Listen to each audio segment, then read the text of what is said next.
ये भागवत कथा बटेश्वर में चल रही है। तो मेरी माता अनुसुईया समान माताएं और गुरुजन, भक्तजन, विप्रजन, मुनिजन, योगीजन, ऋषिजन, जहां तक हमारी आवाज जा रही हो, हमारी माइक के माध्यम से या हमारे चैनल के माध्यम से, सभी के लिए हमारा कोटि कोटि प्रणाम, कोटि कोटि वंदन, कोटि कोटि अभिनंदन।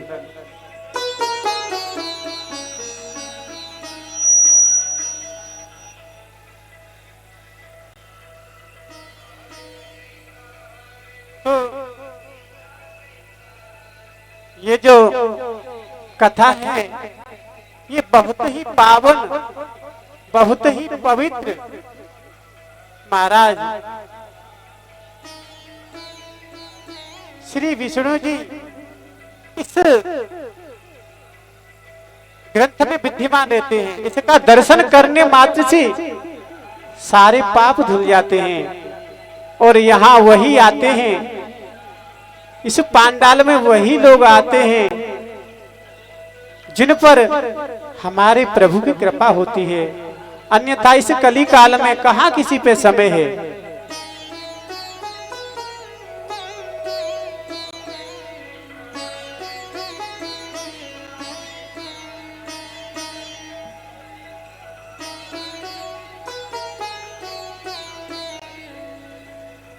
कल हमारी कथा चल रही थी। अगर कोई सज्जन, अगर कोई श्रोता हमें बताए कहां चल रही थी कल की कथा।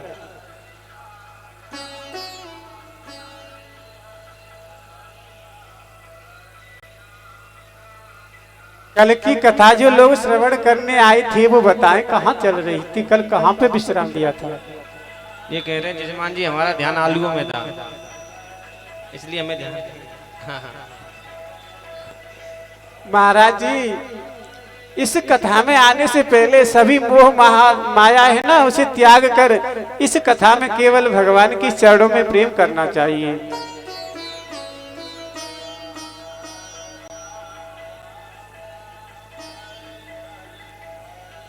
ये कथा जब देवता लोग, उनको पता चला था ना कि पृथ्वी लोग पर कथा हो रही है, तो सुखदेव जी के पास कथा सुनने आए थे। उस जगह छोड़ी थी क्योंकि कल थोड़ी कलश यात्रा हुई थी ना, तो उसमें बटेश्वर धाम में पूरे में भ्रमण किया और लेट हो गए थे, तो कथा थोड़ी ही हो पाई। लेकिन फिर भी श्रोता नहीं बता पा रहे। कोई बात नहीं, जब हरि की कृपा होगी तो अवश्य बताएंगे।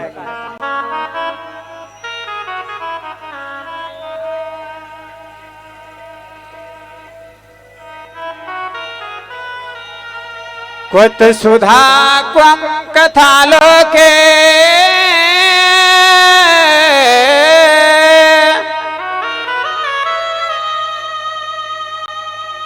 क्व काच क्व मर्मिहान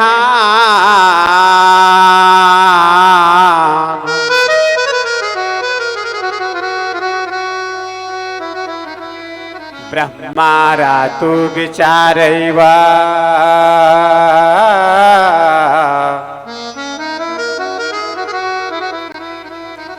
तदा देवान्यहासुः।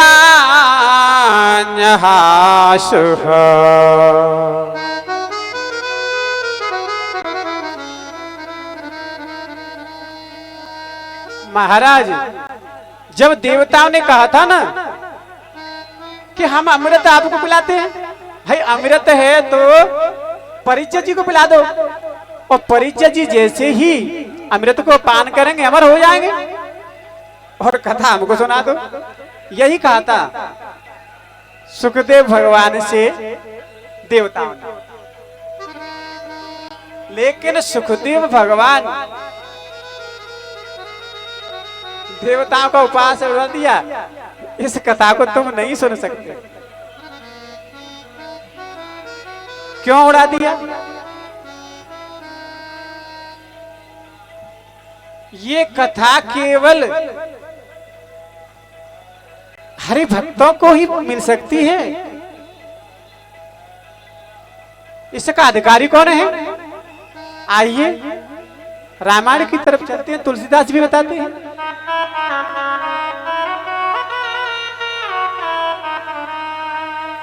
राम कथा के ते अधिकारी, राम कथा के ते अधिकारी, राम कथा के ते ही अधिकारी, राम कथा के ते ही अधिकारी, राम कथा की ते ही अधिकारी,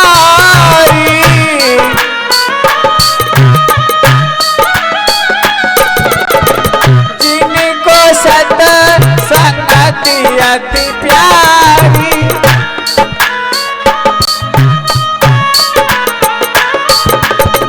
जिनको सत संगति अति प्यारी, राम कथा के ते अधिकारी, राम कथा के ते अधिकारी। भैया राम कथा के वही अधिकारी होते हैं जिनको सत्संग से प्रेम होता है, अन्यथा अधिकार किसी को नहीं है राम कथा सुनने का। क्यों? सुनना तो सब चाहते हैं कि हम प्रभु की कथा सुने, लेकिन उनका प्रभु के चरणों में प्रेम नहीं होता। और जब तक हमारा प्रभु के चरणों में प्रेम नहीं होगा, हम कथा तो क्या, कथा के आस पास भी नहीं जा सकते। देखिए बटेश्वर धाम है, वो ये छोटा मोटा तीर्थ नहीं है, देश विदेशों में इसकी ख्याति है। ऐसी ख्याति नहीं, यहाँ ऋषि मुनि तपस्या करते हैं, जगह जगह आश्रम बने हुए हैं, जगह जगह गुफाएं बनी हुई हैं, महीनों तक मेला चलता है इसका, लेकिन श्रोता कितने हैं? राम कथा के ते अधिकारी, राम कथा का वही अधिकारी होता है जिसको सत्संगति से प्रेम हो, और सत्संगति से प्रेम करने वाले भक्त बैठे हुए। अब कहिए महाराज बटेश्वर में क्या आज एकादशी में लोग नहीं आए? आए थे, लेकिन प्रभु की माया ने उनको जकड़ लिया।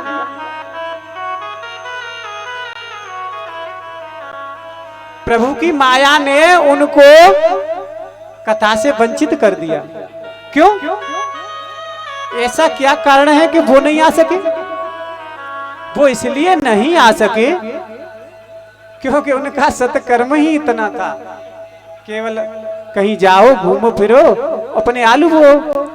इस समय आलूओं का भैया बहुत क्या कहें, हमारे यहाँ आगरा में इस समय सज्जन आलू की खेती कर रहे हैं, और इतनी है कि दिन रात लगे हुए, ठीक है, लेकिन इस कथा में वही आएगा जिसको सत्संगति प्यारी होगी, सत्संगति से प्रेम होगा। बोलिए जय जय श्री राधे राधे। अब तुलसीदास और आगे क्या कहते हैं? कथा सुननी चाहिए।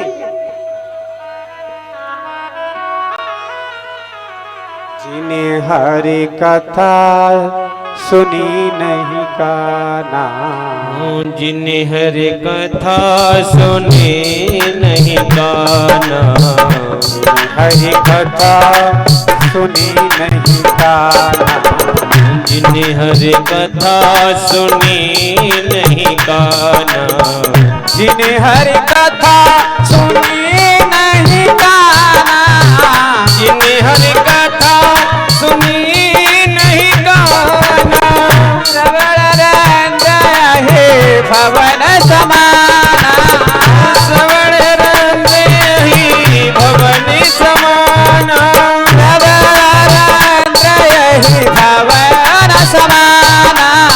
श्रवण रंग ही भवन समाना, जिन्हें हरि कथा सुनी नहीं, जिन्हें हरि कथा सुनी नहीं काना, जिसने कभी भी भगवान की कथा अपने कानों से श्रवण नहीं की। ये तुलसीदास जी कहते हैं रामायण में, जिन्होंने प्रभु की कथा को कानों से नहीं सुना तो उनके कान कान नहीं है, तो फिर क्या है महाराज? उनके कानों को ऐसे मानो जैसे सर्प के जो छिद्र होते हैं ना, वो कान है। ये तुलसीदास जी कहते हैं।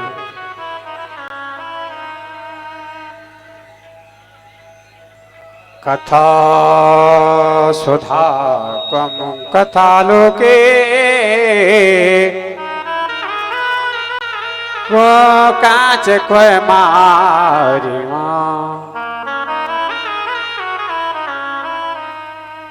ब्रह्मरा तो विचार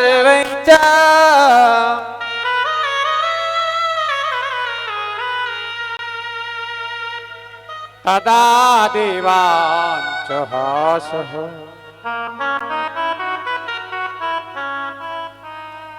सुखदेव जी ने देवताओं से कहा कि कहा तो कांच,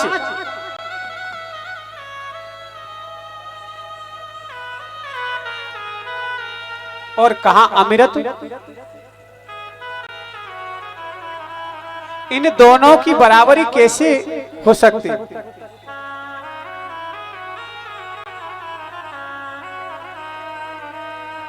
स्वर्ग में अमृत पान करने के बाद भी व्यक्ति को गिरना पड़ता है, लेकिन यदि कोई ये भगवान की कथा सुन ले ना, उसे कभी गिरना नहीं पड़ता।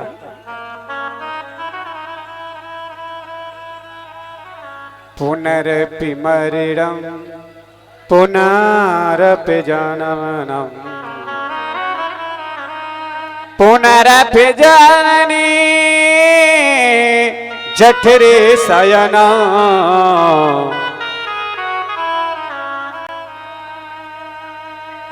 मनुष्य इस लोक में जन्मता है और मरता है, यही क्रिया बार बार चलती रहती है। लेकिन यदि प्रभु की कथा सुन लेता है तो वो इस जन्म मृत्यु के बंधन से छुटकारा पा लेता है। ऐसा वर्णन है।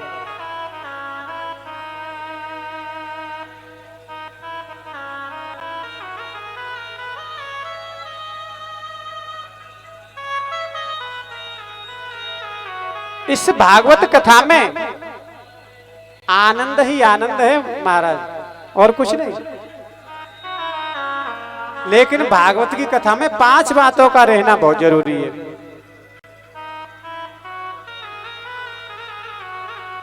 कथा के लिए स्थान जरूरी है। कथा नंबर 1, कथा के लिए स्थान। कथा का स्थान ऐसा होना चाहिए जो बहुत पवित्र हो, बहुत सुंदर हो। ऐसा स्थान कथा के लिए चुनना चाहिए जहां बाहर की कोई भी आवाज नहीं आ सके और श्रोताओं को कथा श्रवण की जा सके। ऐसा लिखा हुआ है। दूसरी बात है, कथा को सुंदर सुंदर शब्दों में गाया जाए।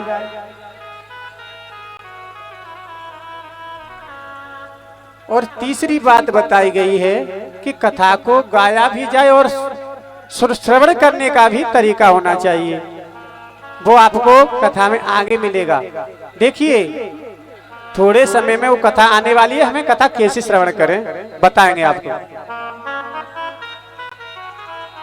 5वीं बात यह है कि आपके कान एकदम भागवत की तरफ होने चाहिए। इसमें संसार की बातों को नहीं होना चाहिए।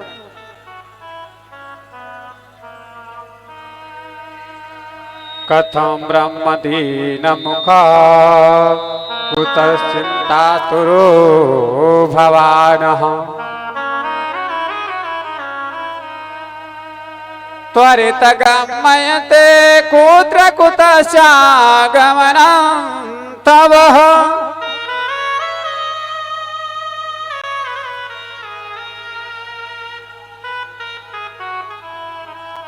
देखिए, हम कथा में एक मन एक चित्र लगाकर सुने तभी हमें भागवत कथा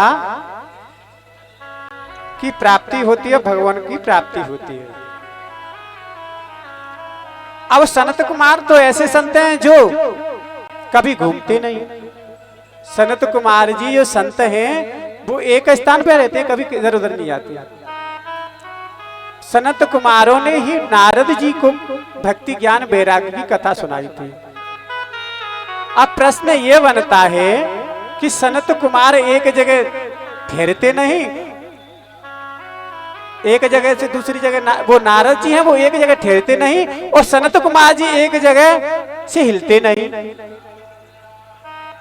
नारद को एक जगह ठहरने का नहीं है। नारद जी तो हमेशा संसार में हर समय नारायण नारायण की धुनी करते हुए भ्रमण करते हैं। केवल एक क्षण मात्र ठहर जाएं तो लोगों का उद्धार कर देते हैं नारद जी। ऐसे संत है नारद। नारद का अर्थ है जिसकी बात कभी रद्द नहीं हो। नारद, उन्हीं को नारद कहते हैं। अब जब नारद एक जगह ठहरे नहीं और सनत कुमार जी एक जगह से गए नहीं तो कथा कैसे श्रवण कर ली? प्रश्न ये बनता है।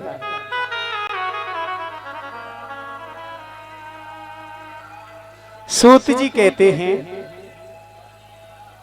एक बार देवर्षि नारद बड़ी तीव्र गति से दौड़ते जा रहे थे, बहुत तीव्र गति से।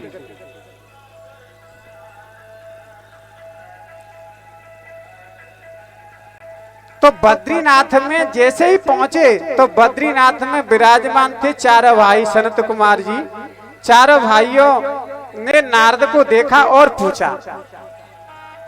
बद्री धाम में चारों सनक, सनातन, सनंदन, सनत कुमार, ये चार भाई थे। तो ये बद्री धाम में थे और नारद जी बड़े व्याकुल। चारों भाइयों ने पूछा, हे नारद जी, इतनी व्याकुलता से आप कहां जा रहे हो? क्या बात है? आप उदास क्यों हो? हमने तो सुना है कोई कितना भी रोता हो, कितना भी निराश हो, लेकिन जिसको नारद के दर्शन हो जाते हैं उसका सारा दुख दोष सब मिट जाता है, ऐसा सुना है। फिर आपके अंदर उदासी कैसी?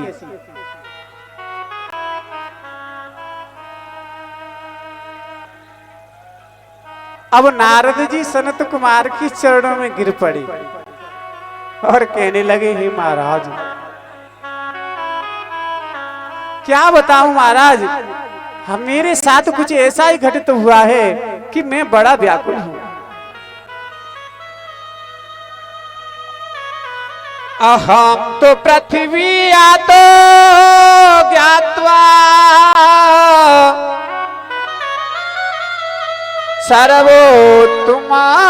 सर्वोत्तमामति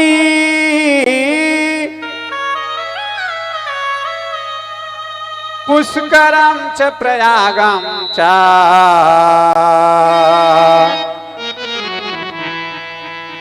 काशी गोदावरी तथा।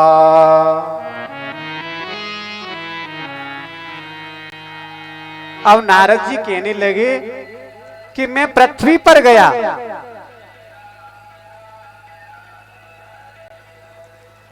और पृथ्वी पर मैं सब जगह घूमा, क्योंकि मैं जानता हूं कि पृथ्वी सबसे श्रेष्ठ है, सभी का पालन करती है पृथ्वी, कोई कैसा भी हो। देखिए, पृथ्वी जैसा कोई क्षमावान और दयावान नहीं है महाराज। अब नारद पृथ्वी का भ्रमण कर रहे थे, बड़े दुखी थे।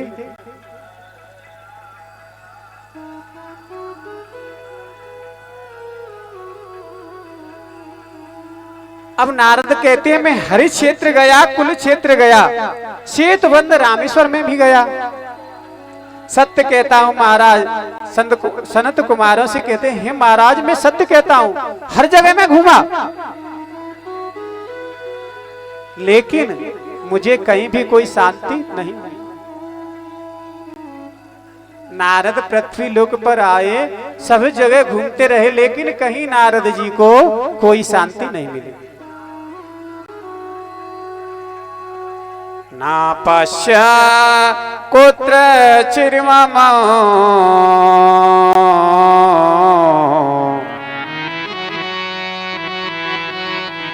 मन संतोषिकारिकं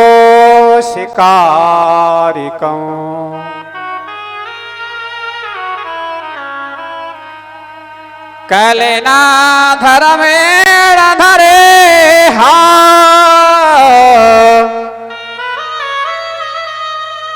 बाधिता धुना।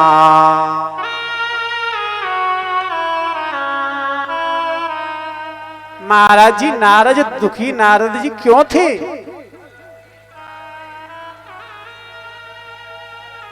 क्योंकि इस पृथ्वी लोक पर नारद जी आए तो यहां ऐसा उनको मिला, ना तो कोई सत्य बोलता है, जिसको देखे वो झूठ ही बोल रहा है। लोगों की बुद्धि कलयुग ने ऐसी फेर दी है कि सत्य तो बिल्कुल रहा ही नहीं। और जो भागवत है ना, इसमें तो सत्य की ही वंदना है, सत्यम परम धीमहि।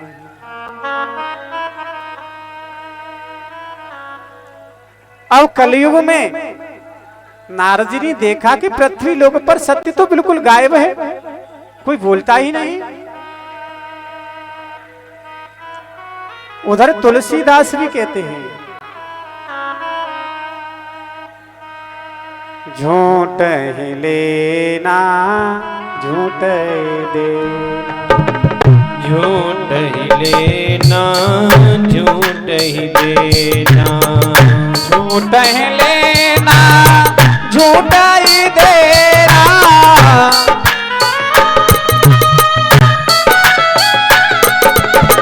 झूठ ही लेना झूठ ही देना,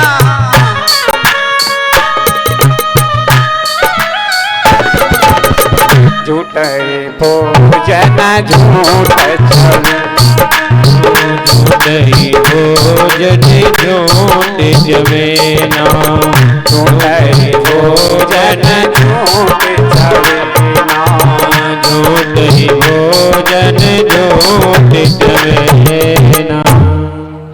महाराज इस कलयुग में पृथ्वी लोक पर नारद जी ने देखा कि सब काम झूठ से ही चलता है, झूठ ही लेना झूठ ही देना। महाराज जी किसी पर विश्वास करे तो कैसे करे, सबसे ज्यादा झूठ चल रहा है। और यदि एक बार कोई सत्य बोल भी दे, वैसे तो बोलता नहीं, महाराज जी सत्य तो बहुत पीछे है। इस कलयुग में कोई सत्य नहीं बोलता, और अगर बोल भी देता है तो सोचता है हरिश्चंद्र के बाद सत्यवादी हम ही हैं, हमारा ही नंबर है हरिश्चंद्र के बाद। यदि कोई धर्म कार्य हो तो उसको बार बार गिनता है, हमने ये किया, हमने वो किया, हमने यहाँ भागवत कराई, हमने यहाँ कथा कराई, लेकिन पाप कर्म कोई बताता ही नहीं कि हमने क्या किया।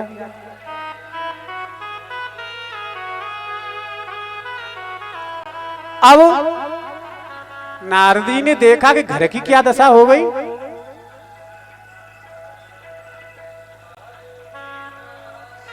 तरुणी प्रभुता की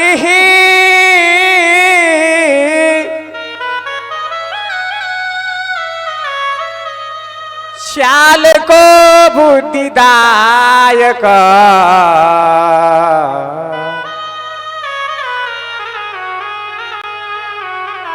कन्या विक्रणो लो पिता नाम च कल्पनः।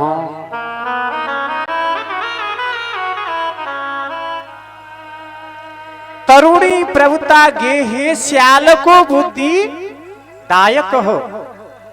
तरुणी कहते हैं जवान, प्रभुता गेहे घर में महाराज नई बहू की चलने लगी। चाल को बुद्धिदायक हो, साले सलाहकार बन गए। जैसे भी कलयुग में किसी को कोई काम करना होता है ना,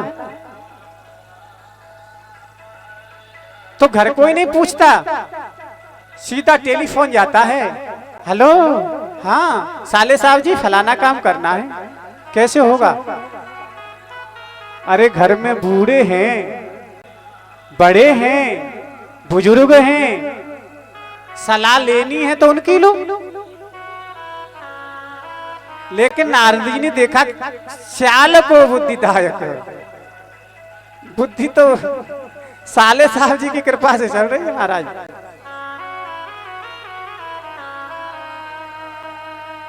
अब साले की कृपा से जानते हो क्या हुआ महाराज? शकुनी को तो आप जानते होंगे। शकुनी की कृपा से ही महाभारत हुआ था। तरुणी प्रभुता ही श्याल को बुद्धिदायक हो।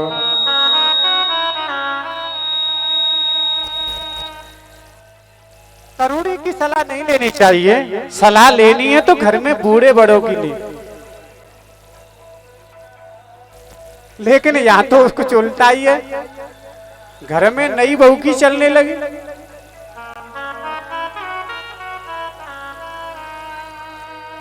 ससुरार प्यारे लगी जब, ससुरार प्यारी लगी जब से, ससुरार प्यारे लगी जब, ससुरार प्यारी लगी जब से, तब ते ससुरार प्यारी लगी जब से, ससुरार प्यारी लगी जब से। ससुराल प्यारी लगती है महाराज जी कलिकाल में, लेकिन ऐसा पूर्व काल में नहीं था। पूर्व काल में